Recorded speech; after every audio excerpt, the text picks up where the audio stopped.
Believe it or not, my wife is not a gamer, but she watched me play Diablo a few months ago and she loved it, and now she has an account. She is a rogue, and being able to connect with my wife about a game, it opens up a whole emotional horizon that was just saved for you guys.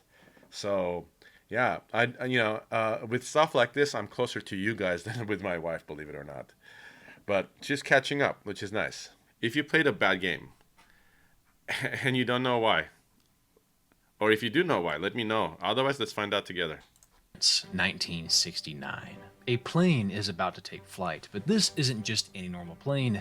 This is the final form of planes, the future I of like his airway graphics. travel. He did a good video so This far. is the Concorde, engineered and manufactured by the French-owned Sud Aviation and the British Aircraft Corporation.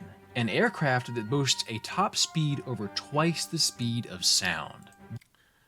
Okay, I was in the Air Force, but as a kid, I loved planes. I had few pictures on the wall of planes. The more modern version of this thing was on my wall. Then there was the SR-71, and then I also had a picture of a 1956 Porsche Speedster, the first production car Porsche released, because that was my dream car. Yeah, so I love planes, and I'm glad this is how he's starting. Let's find out how what's the connection right there. This thing can make a flight from London to New York in only 3 hours, a feat that takes most commercial airliners nowadays over Porsche. 7 hours. Porsche. And if you're thinking, that's odd, this was over 50 years ago, how is Yeah. that possible? Then you might have realized that this story does not exactly have a happy ending. The Concorde, a beast as it was, had a beast's appetite. Because of an uncanny fuel consumption, engineering challenges requiring high maintenance costs given that it flies twice the fucking speed of sound, made the upkeep and upfront costs of this thing astronomical. The part that was wrong with this thing is it was too cool for its time not to be made, if you know what I mean. It was made because it was possible.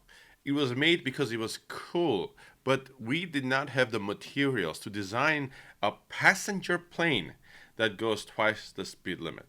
It's not the speed limit, sorry. Twice the sound of speed. We did not. All the materials they became fragile. The vibrations were so heavy, everything started breaking out, and they needed to use ultrasound sensors to actually detect microfractures in the plane. That's why it got so expensive.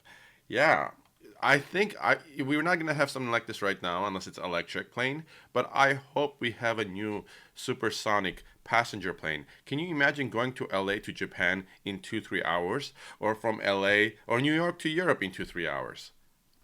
Please, aviation gods. I have a master's degree, an MBA, specializing in aviation, so I can help build an airport for you, but I cannot build a plane. So please, if you're an aircraft engineer, find a way to make a supersonic passenger plane that's not too expensive for someone to buy a ticket. Because, oh my God, that will be my dream come true before I die. I want to be able to fly supersonic. I want to feel the vibrations of when you cross into supersonic. That little barrier. I want to see the white cloud outside my window. I know this is off topic. I just love this. I would just love this. And when we fly a plane after this, I'm going to take a supersonic so you guys can see. The initial estimates to build and maintain one were already outlandish, but the actual costs were almost laughable at around 6 times the original estimate. And because of this, as you can imagine, trying to sell the Concorde to airlines was like trying to sell cuts of filet mignon to McDonald's. In fact, despite several airlines her. across the globe initially Email. showing interest in purchasing some, once all was said and done, only Air France and British Airways bought into their lavish invention, insisting that it would in fact be the future of aviation. It was too A early grand for it. total of 20 Concordes were built, and it was in service for around 27 years until it was finally retired shortly after a tragic crash in the summer of 2000. Financially, it left both the UK and France astonishingly deep in the hole. The question, of course, is, given its flaws and complete lack of profitability, Why did its creators insist on going through with it? As marvelous as it was, once global interest vanished and it became an expensive toy instead of a way to generate massive revenue, instead of cutting their losses and moving on, why spend nearly 30 years trying to redeem this financial black hole? Because, like I said, it was too cool. It's like a jetpack. It is. A jetpack is a terrible idea. Just like a motorcycle is a terrible idea. I love motorcycles, so this is coming from me. But I think I saw a video a long time ago saying, you know what would be a great invention? We take a car, we take out two of the wheels, so you have to balance it. And what about protection? Forget that. You have no protection whatsoever. Oh, rain? Oh, forget that. That's going to be okay. Don't worry about the rain. You'll be okay. What happens if you crash? You just slide until you hit something. You know, if someone describes your motorcycle in those terms, it's a terrible idea. It is. But it's cool. Just like this is cool. It was too expensive. We didn't have the materials. It was too cool for its time. Yeah. Just like I am. Actually, speaking of financial black holes, here's a better question. Why are you still playing Genshin? Why do we play games that we hate? Why do you still go catch every new Terra Raid Pokemon in Scarlet and Violet despite actively berating the game on Reddit? Why do we spend 2 hours getting stepped on by Lady Maria, rage quit, decide to start something on our backlog, then go load up Bloodborne again? Why are you texting Destiny 2 again when it keeps leaving you on red? It has always fascinated me how we all seem to have at least one game that we play that we actively despise but simply cannot stop playing. For most of us, scratches something we want. I don't know what it is. We don't actually hate the game. We hate losing. We hate losing. We hate These ourselves. games are usually extremely fun in the beginning because we're actively improving. There's a lot to work on, and our rising skill is noticeable. But once we iron out all the basics and we're hashing out smaller, more delicate things like when the chance going for a harder combo to finish out a round or sideboarding for a specific card our opponents are playing, we kind of plateau and suddenly improving isn't so easy. What game you guys hate playing? I have a few to mention, but I don't want to mention them. Can you guys guess? But I want to know yours. Anymore. When that happens, because and don't guess GTA for me or something like stupid like that, okay? I have so many hours on GTA. I don't hate it. I just tired. Seeking ourselves as much more difficult, we might shift blame onto the mechanics or the connection. And I think this is why some folks spend the second half of their time with the game chasing the feeling they had during their first half. I see. But this is Fortnite, just the Call of tip Duty, of the GTA iceberg, Online, because R6. it's not just competitive games, baby. It's not even just difficult games. There are people out there that feel this way about titles Apex. from every genre. Apex does that to me. Apex absolutely. I will admit it because I didn't stream a lot of Apex, but I did like it. Apex makes me feel so good, and it makes me. Like I would literally have. I have thrown controllers twice. I don't remember when they were, but I remember the holes they left in my walls. I don't think Apex was one of them, but oh my god, I have wanted to break down a freaking wall because of Apex. You've read the video title, you know what we're here to discuss. Why is there sometimes such a disparity in what we say and what we do? Now, I've broken up this video into 4 cute little categories. Battlefield is a good one too, yeah. Somehow, hilariously, League of Legends fits into all of them. I'm very happy I don't play this game. So without further ado, people love let's to hit hate the League first of category Legends. And talk about how the hate. Who is a LoL player here? I am not, but I have a couple of friends who are hardcore LoL players, and they describe themselves as self-hating, friend-angering monsters. I don't know the terms they use, but it's something like that because they're like it's just. They love their friends, but they get angry at their friends because of the game, and then they hate themselves for playing it. I don't know why. Anyone plays LOL? Makes you stronger. Some games are built to make you hate them, or at least it might feel that way. Competitive multiplayer games, games with brutal, unforgiving difficulties that I want to bully play you, this game. beat you I down want to into play this game. submission. It looks so Binding cool. of Isaac, Darkest Dungeon, Overwatch, Street Fighter, Souls games, Fear and Hunger, Magic the Gathering. Just by simply reading these names out loud, someone watching this started sweating. I know. It should go without saying that the pain these games make you I forgot the samurai game I used to play. Remember the samurai game was so Uno. Chelsea, let's play Uno. Uno for sure. Rust. Oh yeah. Yeah. Oh my god, what's the samurai? Oh my god, I forgot the name of the samurai game I used to play. That was the hardest game I played. That I practiced for 3 hours before a live stream to kill a boss, and then I jumped on the live stream and could not do it for literally I don't know how long. I have never had to practice a game before a live stream. Yeah.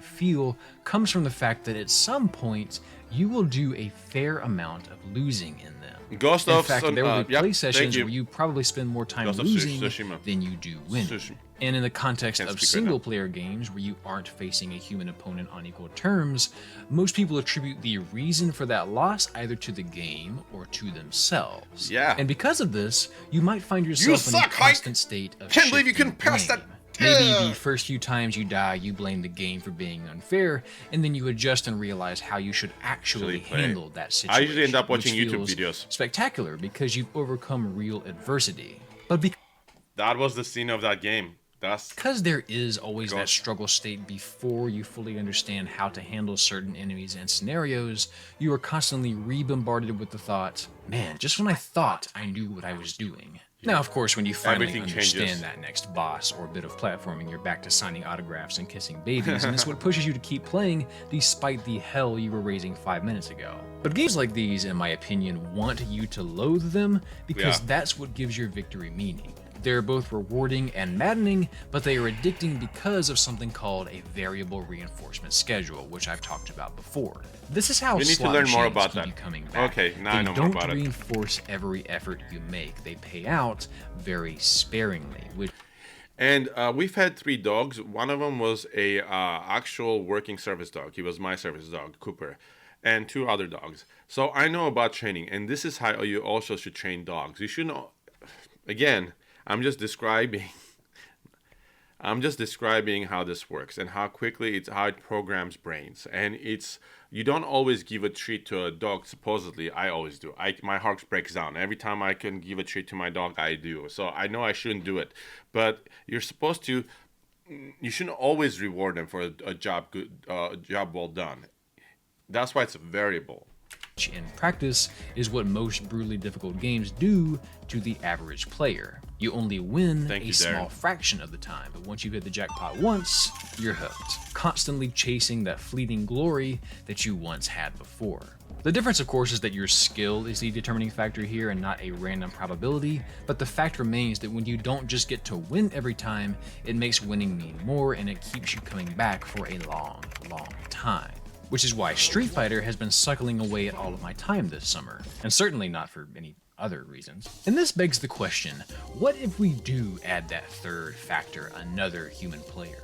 Like I said earlier, the plateau exists. Eventually, once you hit a certain skill percentile of the player base, improving your own game doesn't come as quickly or as easily So yeah, if you're playing a campaign, you're right. Eventually you plateau, but yeah, I'm curious because the whole thing changes when you add a second person. as it once did. And in fact now, to stay competitive, you must confront a big, sweaty, mean, and daunting reality, the meta. If there was a new trick or technique like the Korean backdash in Tekken, wave dashing in Melee, wave control in League, hyper tapping in Tetris, actually just kidding, that's rolling now. Rolling is the new meta. You see how this keeps moving? Bunny hopping in Counter-Strike, handling Oko in Magic the Gathering, other shit you've never heard of but want nothing to do with. You're going to want to have something to do with if you want to win at a high level.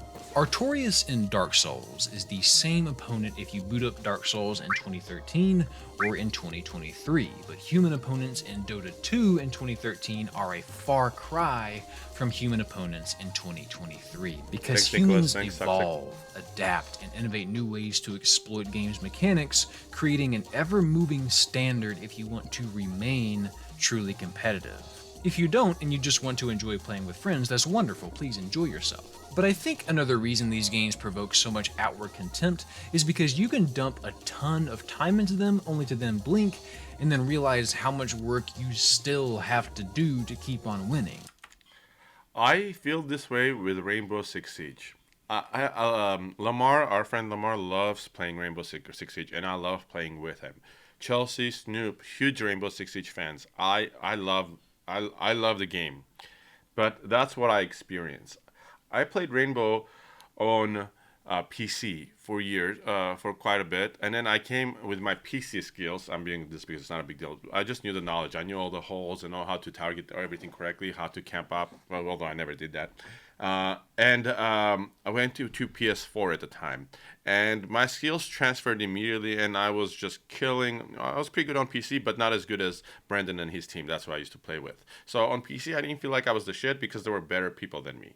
But I took their skills and knowledge and started playing with my team, and who hadn't played Siege that long, and they were just learning, and we were doing so great.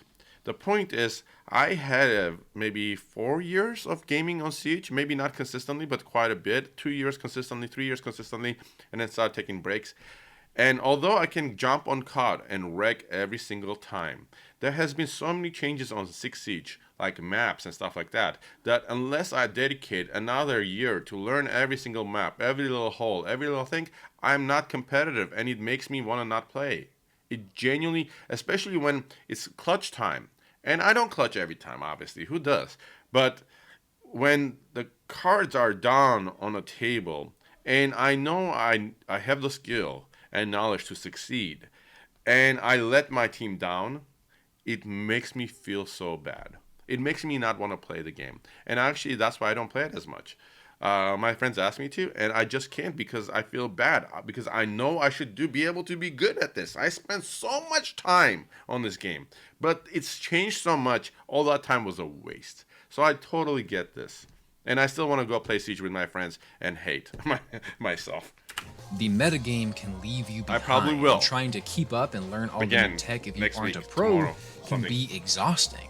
The game you boot up tonight may only be an echo of what it was back when you first fell in love with it. You might spend 100 hours on a shooter, have a blast, take a break, and then spend another 300 trying to recapture the fun you had in the first 100. Very true. It's for this reason that I am very much a massive fan of the first year of a fighting game's release. That Rage is when quitter. I have the most fun playing them. But eventually, I just have to hang out my boots because learning all the new tech and relearning my character's best buttons after balance patches is just too much to keep a firm grip on, for me at least. However, for many other folks who adore that game and can't keep up anymore, walking away might be a little less easy, especially since they've spent so much time with it. In short, they are simply...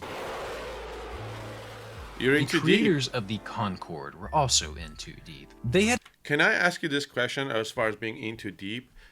Who would, if you hadn't played the GTA, if GTA was not a game you played in the last couple of years, ever, would you jump on it now? Knowing everything you know, would you start playing GTA if you had never played it before with all the issues that it has right now that everyone's complaining about? I'm really curious because I have not played GTA for the last few years. I've been on it once or twice, couple races, but I don't know what's going on at all. So, yeah. Story mode, I could see playing story mode. I love story mode. That was fun, and there's no one wrecking you. Dude Near says no. I'm curious. I'll keep reading the comments as we watch this. invested several I don't mind. years and exorbitant amounts of money to make this project take off, pun very much intended. And when they ultimately landed no buyers, they had two options: cut losses and move on, or double down and try to make this work. You know how Okay, that Sophie. story ends. They fell victim to the sunk cost fallacy, which some of you I'm sure have been thinking about since the video started. In case you don't know what this is, the sunk cost fallacy is a little devil of an error that humans make. It's the tendency for people to stick with a course of action when in reality, giving up on it and accepting the current loss of time and resources would ultimately be best. It's quitting while you're I've learned this with woodworking. I have learned this with woodworking. If I'm working on a project, I don't have anything to show you guys, but I have a few projects I've been working on, and I'm sure you've seen it on Twitter and Instagram. If you haven't, go follow me. And I have been working on this part for freaking a day, but if for some reason there's something wrong with it, for some reason instead of dropping it and grabbing a new piece of wood and starting from the beginning, I try to make something work, and then I look at it. I spent 2 days on it and it looks terrible, and I'm like, why did I do this? Why did I glue? Why did I route? Why didn't I just throw this away and start from new? And there's more to it because I respect wood. I know it sounds funny. I respect nature, and some of the stuff I get is very beautiful. A purple heart, walnut, and I try not to make mistakes. So when I do, I try to recover. It's the same principle, I feel like. But we all have that. We don't want to quit on something we have put effort in. It just hurts to walk away. It's like losing your, yeah, yeah. Ahead before things get ugly. It's driving to Target only for them to be out of Pro controllers and then on a whim buying a new phone case and a soft pretzel since you already came all this way and spent the gas when you probably should have just saved your money. It's caving on your diet because you've already ruined it by having Popeyes for lunch. May as well go out again for dinner since the day is shot, right? It's continuing to play a game that you hate because at this point you've already sunk 100 hours into it. You've got a rank, rare gear, things you've built, things you're proud of, things you're not proud of. And you but want to quitting show now would mean it all goes to waste, right? I use the Concorde as an example because I think it illustrates just how deep-rooted this fallacy really is in our psyches. No matter how big or important a decision, even if it is a several billion-pound endeavor, humans are still fallible to the sunk cost fallacy. Which means you are certainly at risk of falling for it when you're considering quitting a game that you've poured a ton of yourself into. It hurts and this to is do as so. true for competitive games as it is for really any game you can play. Yeah. Whether you're chasing nostalgia with Pokemon and are trying really hard not to notice its quirks, or just aren't feeling FF16 for whatever reason, you're already 30 hours in. Can you just walk away now? You couldn't walk away from Target. What we don't like to do is admit that our effort has been wasted, and because of this, past a certain point, it's often easier to just stick it out and see a game through to its end instead of putting it out of its misery, even if it's an absolute drag and we still feel like we've wasted our time playing it when we finally do finish it. Now there's something interesting that I came across when I was researching for this video. A lot of people explain that discrepancy between their disdain for a game and their strangely hefty playtime by saying that if you don't do that, tons of people will hit you with the, well, how can you say you hate it when you haven't even finished it? How can your opinion be valid if you haven't given it a fair shot? Which leads us to... Okay, that is bullshit. Okay, alright, let's say I invite you to my house, and it's gonna be a house tour. You walk in through my door, you take a first step, and you get shocked on the wire. Be that I had purposely put there to shock you. And you're like, what is this? I don't like this. I hate this. And I'm like, you hate this? How can you hate this until you go through the entire house and get shocked another 50 times? How can you hate this when you don't know what the voltage of the last shock gonna be? It's the most stupidest argument in the whole world. If you don't like to be something in the beginning, if it's not hitting you correctly, it's okay to not finish it. It's okay to hate it. The part I feel bad about is that I spent $70 for this game, played 10 minutes, and now I don't want to finish it. So I feel like, well, not 10 minutes. Here's a good example. I bought a game from Steam recently. I don't want to mention the game because I might play it. I bought a game on Steam recently for VR, and it wasn't VTOL VR, and it did not work. For the first 2 hours, all I did is troubleshoot, and I hated it. I didn't want to play it. And then when I'm like, you know what? I'm done troubleshooting. By the way, I didn't play the game. It was just on my screen as I was trying to get my VR to work for more than 2 hours. I'm like, screw it, I'm going to return it. But guess what? The game was on for 2 hours. How will I be able to return it? And now I'm playing a game like that. I'm playing that game. We might stream that game next week. But I feel it's fun now. But yeah, it's ridiculous. Simultaneously have a fair bit of pity and respect for the folks that go out of their way to finish games simply so that they can say, now that that's done, I can fully articulate why I hate this game. I came across this because I found an old Kotaku article about how a ton of people were requesting refunds for games after playing them for 50 plus hours. No Man's Sky. I wanted that to be so good. Which is like calling the waiter over to your table and asking for a refund on your empty plate because your steak dinner wasn't very good. Yeah. Some of the comments I had to were finish it to make I sure had it was no clue good. people did this, but it made me realize that even if I can usually tell very quickly if I'm going to vibe with the game, and in fact I often may be a little too quick to judge, a lot of people do genuinely feel like they can't fully decide how they feel about a title until they're sufficiently nose deep. I can explain that slightly. Let me put it this way. I played Titanfall 2, okay? No, that's not a good example because it was such a great game.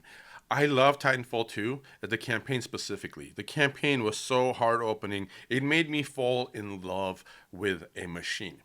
It did. I love that Titan. It saved my life multiple times. When it died, I was tearing up on the live stream. It really got me in my chest. Now, let's use it as an example. Let's say I like that game before the last few scenes where it really gets tear jerky. It was an average game, right? And then, yeah, in that case, you can't judge it, in my opinion, until you get to the end of it, right? Because if it's an average game to you, you haven't seen the climax. At the end, the climax might make it into a great game. I can understand that argument. But if someone came to me and said, hey, brother, I played 15 minutes of Titanfall and I genuinely hate it. I genuinely don't like the characters. I don't like how everything looks. I don't like the audio. I don't like the story. It's too sad. It's too whatever. You're not going to like the ending. You're not. You're just not. So, yeah. In the sauce. They need to wait and see if the story picks up. They need to know if the combat is surprisingly deep once you get to some of the bigger challenges. They need to discover if they find themselves thinking about the game when they're at work or at school. A lot of people may not know that they hate that game until hour 50, especially if it's a game or a series that other people are constantly in a hyped up frenzy about. Have you ever been playing something and then said to Diablo yourself, is kind of like that. what does everyone see in this? Because like to Diablo, me, though. so far, it's just been fine. It gets There's tiring got to after a be while, though. something I'm missing here, but I don't want anything spoiled, so I'm just gonna keep going. There's this thing called informational influence, and What was that walking game where you put on a pack and you just walking back and forth between civilizations? That to me felt like what he just described. It was just mind-numbing in my opinion. you certainly felt it plenty of times before. Imagine you're walking through a public place and you see a small crowd of people gazing up at the sky and pointing. They're really baffled about whatever is up there. As you walk by them, what do? Probably look up and see what they're looking at, right? I found this clip of these college students doing this, and it's hilarious watching people fight the urge to see what they're missing, but finding out what we're missing is what makes informational influence work. In ambiguous situations, we typically perceive the actions or beliefs of the majority to be an accurate source of knowledge, which has definitely never caused the spread of misinformation before. If you've never played a Zelda game before, and this many people think Tears of the Kingdom is fantastic, it can't be bad, right? I think this is another big reason why I haven't played Tears of the Kingdom. What do you guys think about it? Is it fantastic? Because everyone says it's fantastic to a point where I considered playing it. I genuinely want to know if you've played it, is it as good as the internet makes it seem like? we often keep playing games that we hate. Socially, we know that many people can't be crazy, I don't think most right? of you have played it in my What do audience. they know that you don't? And so you keep playing and looking for answers. It looks In pretty. some cases, I it's like worth it. your time. In others, it is not. But if you're chasing the same experience everyone else had and it doesn't quite do for you what you were hoping, then all of that time is regretfully gone, and there's no getting it back. We've talked a lot today about if the game you can't walk away from is actually bad, but what if the game is brilliant? What if you adore that game? You've recommended it to everyone you know, you have a Triforce tattoo, you've named your firstborn child Cornifer, and then one day you notice a flaw. One day you find yourself a little irked by how tedious your 9th playthrough is. One day you realize that you and this Made a game are mistake. actually just an Old married couple. Yeah. One of my Bam, favorite bam, song bam. lyrics of all time comes from an old Rupert Holmes song, Escape, the Pina I love that Colada song. song. I was tired of my lady, we've been together too long, like a worn out recording of a favorite song. And I think it's a fantastic line because it perfectly encapsulates, not just in the context of relationships, but in all things Hi, in Cody. life, how too much of a good thing can sour that thing for you. I had a decent idea of what I was going to write about when I came up with this topic, even before I posted this question for you guys. And you've seen responses to it throughout this video, but something I did not anticipate writing about was comments like this, pointing out that when you play something so long that you become intimate with. I feel like okay. Let me read this real quick. Okay, here we go. Hoo-yah! Cool mic motion. Hoo-yah! I feel like when I play anything for that long, you become intimately familiar with every tiny thing you don't like about it, even with masterpieces like Hollow King. I'll catch myself saying, "Damn, this game sucks," when I get stuck on a boss that I didn't mind the first 7 times playing through. I don't think that that translates to actual hate of the game most of the time, certainly not in my case, but it's worth considering that rather than standing in contrast, maybe the number of hours is the reason sometimes someone hates a game. I have came really close to hating GTA, but you guys realize that for 5 years I lived, breathed GTA. I did. To a point where the intro music that you wait for the game to start for the first minute and a half started giving me anxiety. So I would just turn it off and walk away from the intro music and wait till it come back it was on. Yeah, but I don't think I ever hated it. But I can totally understand how when you spend so much time on something you love and then spend so much time trying to recreate the things that happened that were amazing with your friends. Hey, Jabba. you know, that how you can start developing other emotions besides love or excitement. Yeah. I don't know what marriage is like. I've never been married. I'm just teasing. I'm coming up on my 10th. Next year I'm going to have my 10th anniversary. I've known her for 14 years. Next year will be 15 years. Every little detail of the game, you start noticing cracks, flaws, idiosyncrasies that Hi, annoy Santiago. the hell out of you. Maybe it's Hi, that Lee. certain attacks on a boss are unavoidable under the right circumstances. Maybe it's that the in-game economy is kind of wonky. Maybe it's that a particular stretch of the game always drags and doesn't really add anything. Maybe it's that there are certain strategies or weapons or cards are just obsolete in the presence of other alternatives and don't really ever contribute to the gameplay. Maybe you should play something else. We've talked about variable reinforcement schedules and sunk cost fallacies and games that make you rage, but somehow this is the one Thank you, that's Chelsea. the most heartbreaking for me to think about. Because it's not that you keep playing because you think eventually it'll get good, or that you feel like you're in too deep to just cut trying your to losses, recreate or it. that the hatred makes winning mean more. It's not really hatred at all. It's just something beautiful, slowly wilting.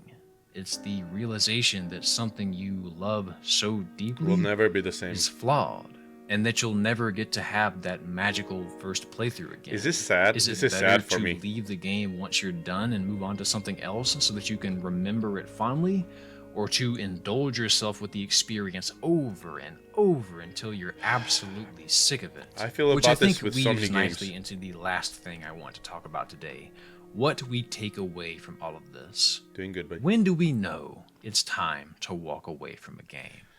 And the answer this is important for me because I feel this way about many, many, many games. Games that I haven't even live streamed, Like, oh my God. Yeah. Yeah. I'm curious what games do you feel like this about, guys? What games are you sure you're not sure you should quit? Like speedrunners. No one plays speedrunners anymore. I'm the only one who actually goes online and plays it with 5, 6 different people. But I love that game. My relation with Skyrim. Oh, Chelsea, I agree with you. Star Citizen is mine. I love Star Citizen. I hate Star Citizen. Racing games, Cody? Yeah.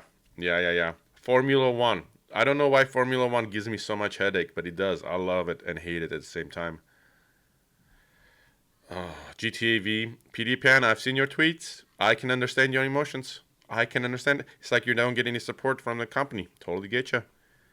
FPS, yeah. Subnautica. I love Subnautica. Oh my god. Yeah, alright. When do we know it's time to walk away from a game? And the answer honestly depends entirely on you. I think it's important to understand what you are looking for when you play a game. What are you chasing? If it's to be competitive in a meta that seems to have left you in the dust, it's up to you to decide if it's worth your time to catch up and then keep up. Do you love the pursuit of getting better that much? Are you still playing that gacha game because you're afraid to miss out on the new content and feel like you have too much time and money invested? Or do you play because you adore the community, the characters, and the story that's swept you off your feet? Are you playing this because you want to understand the buzz, or are you playing this because you're genuinely captivated by your time with it? Is the victory worth what the game is putting you through? Are you still having fun on this playthrough, or are you just trying to recapture the wonder of your first steps in this world? Most of the Is it time it's to the second avert your option for me. gaze to let this flower wilt and go find a new horizon? The answer is up to you, of course, and I think as I'm writing these closing lines, I'm realizing what this video has really been about. Letting go. The way he described about finding a new horizon, I did. I lost myself. I was never a big VR guy, and I've only been doing VR for 3 months. But I lost myself in VTOL VR, where I can live my dream of flying a jet, not just a jet, a fighter jet at F-35, and I'll show you guys later after the stream. Yeah. Knowing when to move on. And it's not lost on me how first world problem-y this sounds. You know, a man has crisis over when to stop playing games. I get it. I'm the same guy who made a video about having too much to play. Oh, poor me. But this is something that real people clearly deal with. And I think it speaks more to their nature as humans it's super than it sad. does to the games they play. What have you not let go of? What are you waiting on? Where is your sunk cost? What is your concord? Whatever it is, I hope you find what you're looking for soon, even if it means you have to look somewhere else entirely. So if you love what you're playing, I hope you never I want to play this game hate. so And bad. if you hate what you play, I hope you love hating it. That was a good video. That was a good video, On the guys. road that I really did not like when I started writing it, but I'm That was a the really third good video video. in a row that I Go give him a try, guys. Daryl Talks Games. He's got almost 500,000 subscribers. Links in the description. The video was Why Do We Play Games We Hate? Honestly, this topic is, if you're a gamer like me, and I know some of you, a lot of you are, I don't know, it hurt me. This topic hurt me because there's so many games I feel sad about, but I love. It's weird. I want to know, yeah, give me your opinions on this one. I really do want to know because I can relate to you, so many of you, about games. So many of you. Believe it or not, my wife is not a gamer. I tried to get her to play Call of Duty a long time ago. She got motion sickness. Probably a bad game to start with, but it was like the easiest beginning scene ever. I was just trying to get her to know how to walk around and stuff. That didn't work, but she watched me play Diablo a few months ago, and she loved it. And now she has an account. She is a rogue, and being able to connect with my wife about a game, it opens up a whole emotional horizon that was just saved for you guys. So yeah, with stuff like this, I'm closer to you guys than with my wife, believe it or not. But she's catching up, which is nice. Oh my God. Thanks, Jabba. Oh yeah, Jabba, we had such a great time, brother. I still miss him. All right. This was a great video. Go give him support. Love made me choke up a little bit, man. So much great times with you, my friends, and games. Let's make some new memories, honestly. Holy crap. Okay. That was fun. I thank you, Daryl. That was a lot to think about and learn about, man. I didn't realize why we act that way, the way we act. Okay.